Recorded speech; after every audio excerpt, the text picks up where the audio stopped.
Sultan Banten yang mengizinkan Belanda membuat benteng di Jayakarta. Jangan lupa di-subscribe dulu, agar selalu menyimak sejarah Nusantara berikutnya. Terima kasih. Assalamualaikum warahmatullahi wabarakatuh. Pangeran Kenantun atau Sultan Agung Kenantun, juga dikenal dengan sebutan Pangeran Kenari, adalah anak dari Maulana Mahmud. Ayahnya merupakan penguasa Banten ketiga. Nama kebesaran dan penobatan Pangeran Kenantun adalah Sultan Abdul Mufahir Muhammad Abdul Qadir. Pangeran Kenari naik tahta pada tahun 1596 Masehi. Beliau menjadi Sultan Banten keempat setelah ayahnya wafat dalam pertempuran melawan Kesultanan Mataram. Pada saat ayahnya wafat, Sultan Kenari sebenarnya sedang melaksanakan ibadah haji di Mekah. Sebab itulah kedatangannya ditunggu-tunggu pembesar dan rakyat Banten yang baru saja kehilangan sultannya. Sultan Kenari dalam sejarah Banten dikenal sebagai Raja Banten yang mendapatkan pengakuan penguasa Mekah terhadap kekuasaannya. Legitimasi itu merupakan stempel bahwa Banten merupakan negara di bawah naungan Kekhalifahan Turki Utsmani. Sehingga pada masa Pangeran Kenari ini, gelar Panembahan atau Pangeran dalam struktur kerajaan di Banten diganti menjadi Sultan.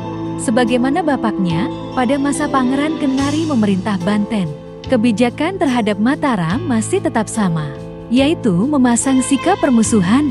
Mataram yang kala itu ingin menguasai Banten, tidak sanggup mematahkan Banten. Sebab Sultan Banten keempat ini menerapkan kebijakan anti Mataram. Pangeran Kenari memerintah Banten dari mulai tahun 1596 hingga 1651. Ini berarti bahwa ia memerintah Banten selama 55 tahun. Dalam masa 55 tahun itu, prestasinya yang paling mencolok adalah membangun Masjid Agung Banten pada tahun 1610 Masehi. Di zamannya Masjid Agung Banten ini merupakan salah satu masjid terindah dan termegah di Jawa. Pada masa Sultan ini juga, Banten tercatat beberapa kali terlibat peperangan dengan Mataram. Keduanya tidak mau mengalah.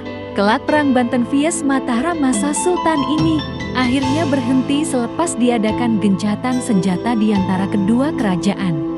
Gencatan senjata tersebut digagas oleh seorang pedagang Belanda yang pandai berdiplomasi. Dalam naskah Mertasinga disebutkan bahwa seorang Belanda yang membantu peristiwa gencatan senjata itu bernama Kapitan Morgal. Atas jasa Kapitan Morgal inilah kemudian Sultan Kenari mengizinkan VOC membuat kantor dagang di Jayakarta. Kelak Jayakarta kemudian direbut oleh VOC dari tangan Kesultanan Banten. Pangeran Kenari wafat pada tahun 1651. Proses kewafatannya diceritakan normal karena usia dan sakit. Kelak Sultan Kenari digantikan oleh anaknya yaitu Sultan Ageng Tirtayasa. Sultan yang terkenal karena berkonflik dengan anaknya sendiri. Oleh Sejarah Nusantara. Demikianlah sejarah Nusantara kali ini. Dan nantikan sejarah berikutnya. Terima kasih. Wassalamualaikum warahmatullahi wabarakatuh.